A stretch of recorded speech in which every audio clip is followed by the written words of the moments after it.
بالظبط. قالوا لنا قدموا طلبات وبلاش اعتصامات، قدمنا طلبات ودفعنا فلوس، يعني كل واحد اقل واحد فينا دفع 12 جنيه و15 جنيه، ما حدش سال فينا. بعد كده بيقولوا لا هندي اعانه لحديث التخرج اللي فات ده، لا خلاص مات. طب هنموت احنا معانا عيال، واللي مش معاه عيال مش متجوز عاوز يتجوز، طب هنعمل ايه؟ بنكلم الدكتور عصام شرف، بنكلم سياده المشير، بنكلم الاستاذ سمير رضوان، اي حد. احنا عاوزين نتوظف فعلا. في ناس مننا عاوزه اراضي، في ناس عاوزه كذا، هم عاوزين حلول، نقول لهم احنا حلولهم. هم جايين ليه؟ يعني هم يقولوا لنا حلول، عاوزين نشتغل. عندنا حلول كتير. الحلول في اولا وظائف في الحكومه، ثانيا وظائف في القطاع الخاص بس طبقا لقانون العمل اللي بيطبق على الحكومه، اللي احنا هنا القطاع الخاص موجود في بلد مصريه، المفروض اللي يطبق عليه في بلد مصريه، قانون المصري اللي هو قانون العمل، اللي يضمنني ان انا ما اتذلش لواحد، اللي يضمنني اللي هو ما يقوليش باي باي مع السلامه في اي وقت.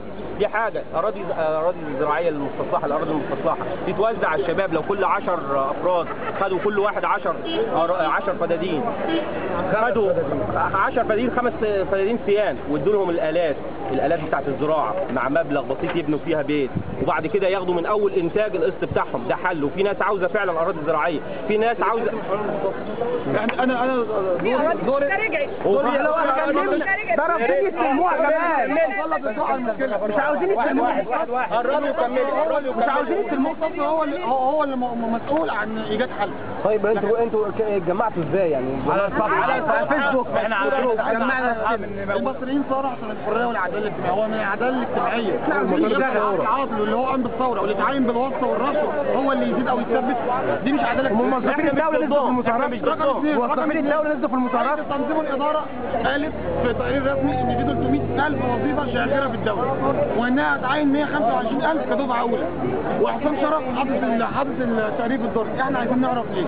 ثاني حاجه احنا مش عايزين نظام المسابقات، النظام هيتم زي ما هم قالوا ورجعوا في كلامهم كده. ثالث حاجه ودي الاهم، ان انا بقول لحضرتك ان سمير رضوان يتوقف على التصريحات المستفزه للناس، عشان كده هو بيلعب بالنار. احنا دلوقتي في ناس كتير جدا في المحافظات ما جاتش، واللي طالعين مثقفين، بصفحه واحده. احنا 5 صفحات، صفحه واحده اللي هي جايه هنا ومسؤول عنها دي نواه دي 3000 فيها، ودي صفحه واحده واللي جه منها جزء بسيط. انا بحب اقول حاجه، احنا مش هنوزع منشورات يوميا في كل الاماكن لغايه ما عددنا يصل للربع بس ل 12 مليون اللي قال عليهم سمير رضوان، وهتبقى مظاهره مليونيه. لو ما اتحلتش من دلوقتي المظاهره مش هتيجي. وعلى فكره احنا كده ما بنعرفش. احنا حضرتك مش ماشيين. في بيان طلع من الاستاذ سمير رضوان. مفيش حاجه تفعيل. في بيان طلع من الاستاذ سمير رضوان بيقول لك احنا بعتنا المليون واحد عاطل عشان يشتغلوا. ده بسبب بالادميه. ثواني بالادميه وبالسن. انا واحد عندي 46 سنه ما فيش حاجه من الكلام ده حصل.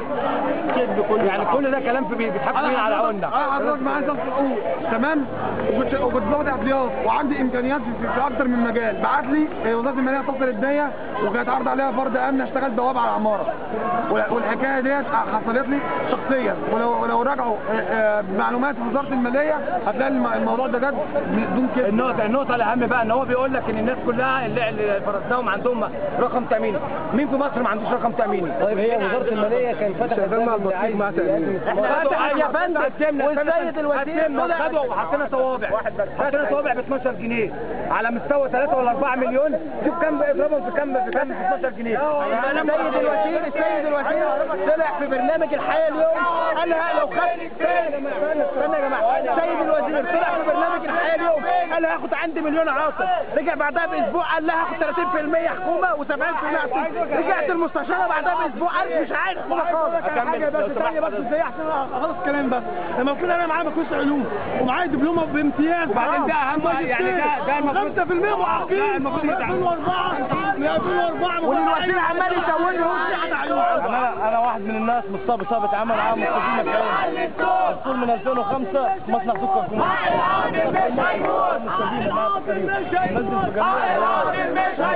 بلاش الدكتور عصام شرف.